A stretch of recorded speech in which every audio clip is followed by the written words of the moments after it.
is, what's being done now on the casino issue? Is the governor just sort of regrouping and trying to figure out what the next step is, or is he just content to wait until DeMassey moves on?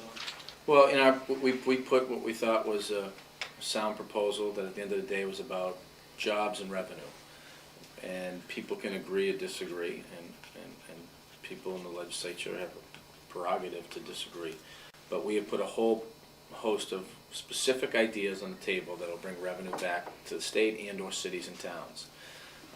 We thought the casino proposal was one of them, and we were also concerned, and remain concerned, about the certain inevitability of what's happening down in Middleboro. That being said, there was a vote on it. There was a lot of debate and discussion leading up to it. We wish obviously there was more debate on the House floor, but there's no plans from the administration to put anything forward, on that.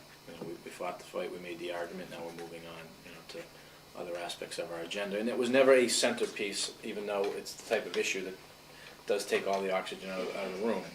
We've been trying to move on the life sciences and biotech, the clean energy piece, and how do you sustain and maintain some of the other industries, like manufacturing is the fourth largest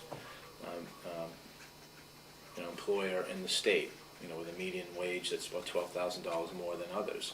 So how do you work with them to grow and sustain, themselves in Massachusetts? Generally speaking, in Massachusetts, the type of manufacturing that's still successful is value added, really kind of, more complicated type of equipment and things. So how do you kind of keep and grow that? So we're working on different fronts, and the casino piece was a piece of that puzzle, not a centerpiece, but a piece of jobs and revenue. I mean, like I said, we stand by what we put forward, but it sounds like you wanted to be on the in on that, looking out, but now with Middleboro still moving forward slowly, you're on the outside looking in. What level of interaction is there between the administration and the town and or the Wompanoags as far as that project goes? Well, I know that the Wompanoags were in a week or so before the vote. They have, I think, submitted their application down to the BIA, Bureau of Indian Affairs. There's some timeline requirements as to when they have a chance to either negotiate a compact with the state or not. I think some of that is still running, and I know that there's been some discussions about.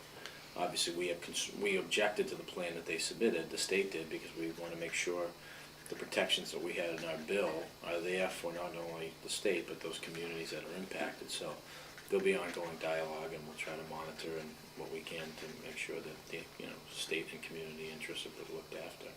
And what kind of say do you have regarding? Well, without a compact,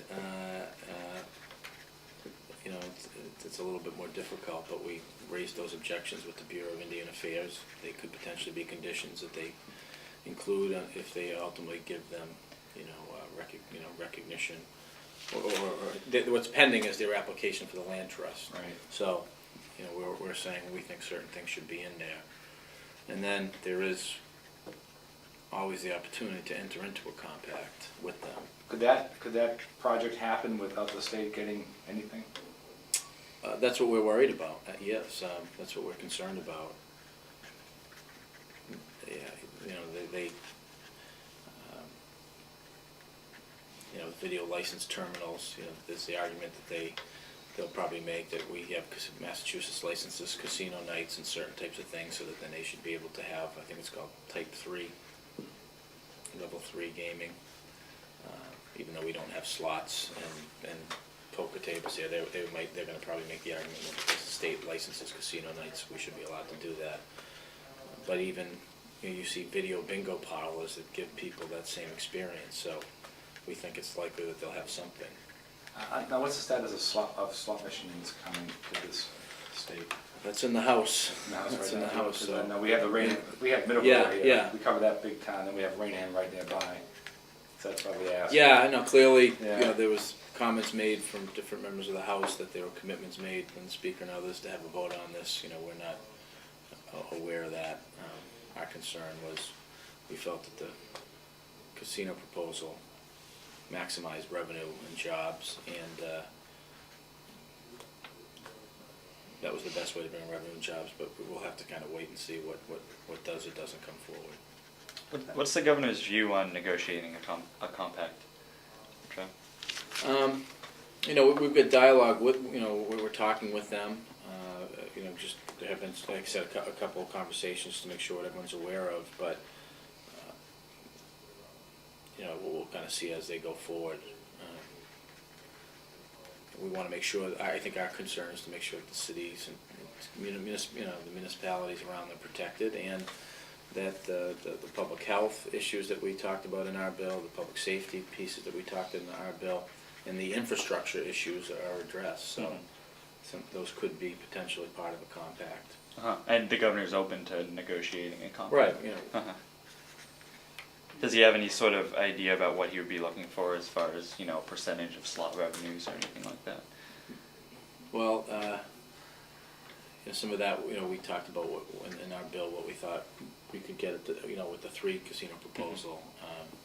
So, you know, we wanted to have an aggressive approach that brought as much revenue back to the Commonwealth. So something along those lines. Right. Is Middleboro the only sort of hot spot in that front right now?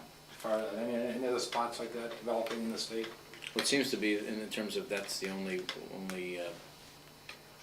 piece of property that I'm aware of that's actually has an application before the Bureau of Indian Affairs. You know, looking to get the you know, the land trust recognized. Yeah. It looks like there will be a referendum on closing the dog tracks. They're pretty sure they're going to have the signatures and the approval of, I guess, the Secretary of State. Does the administration have a position on that issue? You know, I'm not aware that we've taken any position on that. You know, these are businesses that are running, employed people, so obviously you have to weigh, you know, those factors. But I don't think we can publicly come out and say anything.